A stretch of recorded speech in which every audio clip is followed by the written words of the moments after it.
ഇടുക്കി നെടുങ്കണ്ടം ഇരട്ടക്കൊലപാതക കേസിലെ പ്രതി സജി ഒരു കൊടും കുറ്റവാളിയാണോ? ഇയാൾ തന്നെയാണോ പിതാവ് മാത്യുവിനെയും കൊലപ്പെടുത്തിയത്? പ്രതിയുടെ മൊഴികളിലെ വൈരുദ്ധ്യം പോലീസിനെ കുഴപ്പിക്കുകയാണ്.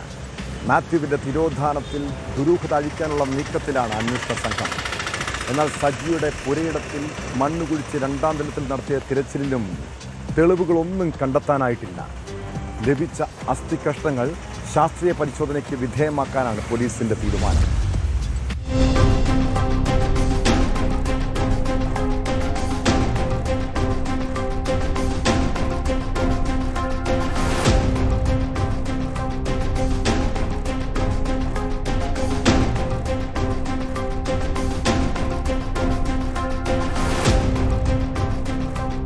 അമ്മ മേരിക്കുട്ടിയെയും സഹോദരൻ റെജിയെയും കൊലപ്പെടുത്തി സജി കുഴിച്ചുമൂടിയ പ്രദേശത്താണ് രണ്ടാം ദിനവും പോലീസ് പരിശോധന നടത്തിയത്. വീടിന്റെ പിൻഭാഗത്ത് സംശയം തോന്നിയ വിവിധ സ്ഥലങ്ങളിൽ JCB ഉപയോഗിച്ച് കുഴിയെടുത്തായിരുന്നു പരിശോധന.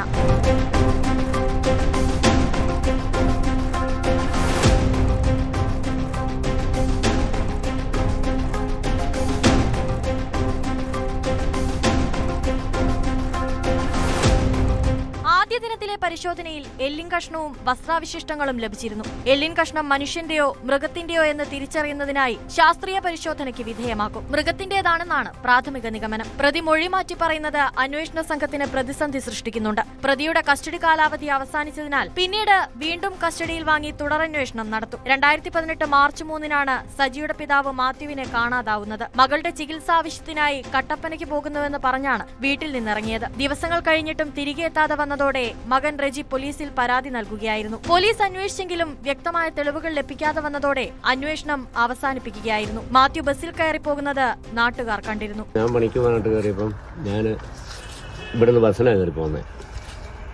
അപ്പോൾ എനിക്ക് വീട്ടിൽ നിന്ന് കയറി വന്നപ്പോഴത്തേനും സമയം പോയി. വണ്ടി ഞാൻ കടന്നു പോവുകയും പുള്ളി ഇവിടുന്ന് ഇറങ്ങി വന്നിട്ട് എത്ര മണിക്കായിരുന്നു? അത് 7:30 വണ്ടിക്കായിരുന്നു തോന്നുന്നു. രാവിലെ ഞാൻ രാവിലെയാണല്ലോ പണിക്ക് പോകുന്നത്. എന്നാലും പണിക്ക് പോയപ്പോൾ പുള്ളി ഷർട്ടിൻ്റെ ഒരു കൈ വിട്ട് കൂടി വന്ന് വണ്ടിയെ കയറുന്ന കണ്ടു. അതെ പിന്നെ കണ്ടിട്ടില്ല. ധൃതി പിടിച്ച് ഷർട്ട് ഇട്ടുകൊണ്ട് വരുന്ന വഴിയല്ലേ, ഇട്ടുകൊണ്ട് ഓടി ഇറങ്ങി വന്ന് വണ്ടിയിൽ കയറി പോകുക. ഇപ്പം 8 വർഷത്തോളമായി. എന്നാ വെച്ചാൽ ഇവിടെയുള്ള അയൽവക്കാരുമായിട്ട് വലിയ സഹകരണമില്ലാതെ അവർ ജീവിക്കുക. അപ്പോൾ പിന്നെ അതേപ്പറ്റി നമുക്കൊന്നും പറയാനില്ല. ഇരട്ടക്കൊലപാതകത്തിന്റെ വിവരം പുറംലോകം അറിഞ്ഞതോടെയാണ് 8 വർഷങ്ങൾക്ക് ശേഷം മാത്യുവിന്റെ തിരോധാനത്തിലും സംശയം വർദ്ധിച്ചത്. പോലീസിന്റെ അന്വേഷണം തൃപ്തികരമെന്ന് മാത്യുവിന്റെ മകൾ സിനി പറഞ്ഞു. ഇല്ലെന്നല്ലേ ഇവര് പറയുന്നേ. അവന് പറഞ്ഞാലും നോക്കിയെടുത്തൊന്നും ഇല്ല. അപ്പൊ പിന്നെ ഇല്ലാത്തൊരു കാര്യം നമുക്ക് പറയാൻ പറ്റത്തില്ലല്ലോ. സജി പറഞ്ഞ അനുസരിച്ചാണ് പോലീസ് അന്വേഷിച്ചത്. അതെ, പോലീസിന്റെ ഭാഗത്തുനിന്ന് നല്ലൊരു സഹകരണം നമുക്ക് കിട്ടിയിരിക്കുന്നത്. കാരണം നമ്മുടെ എല്ലാ സംശയങ്ങളും അവര് തീർത്തിരുന്നുണ്ട്. നമുക്ക് അതിൽ സന്തോഷമുണ്ട്. കാരണം നമ്മുടെ എല്ലാ കാര്യങ്ങളും ഇന്ന് പറഞ്ഞാൽ അന്ന് തൊട്ടുള്ള എല്ലാ കാര്യങ്ങളും അവർ നല്ല അന്വേഷണത്തിൽ പൂർണ്ണ തൃപ്തി. മനസ്സിൽ നോക്കുന്നു. എന്തെങ്കിലും കിട്ടിയാലും നമുക്ക് എന്തെങ്കിലും പറയാൻ പറ്റുള്ളൂ. ഇത്രയും നോക്കിയിട്ട് ഒന്നും കിട്ടുന്നില്ലല്ലോ. അവരെക്കാണ് മാക്സിമം അവർ നോക്കുന്നുണ്ട്, ശ്രമിക്കുന്നുണ്ട് പോലീസുകാർ. നമുക്കതന്നെ ഏറ്റവും വലിയൊരു ഇതല്ലേ, നല്ലൊരു സഹകരണം വരും. ഞങ്ങളെ ആ സംശയം അവർ ദൂരീകരിച്ചു ചെയ്തു.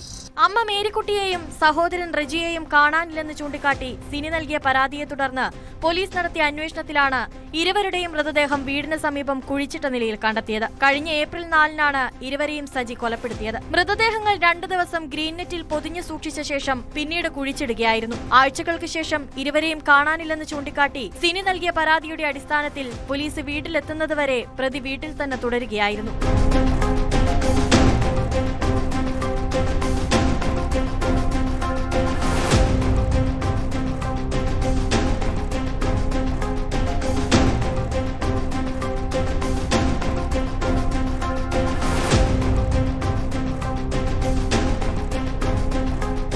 News 18 ഇടുക്കി.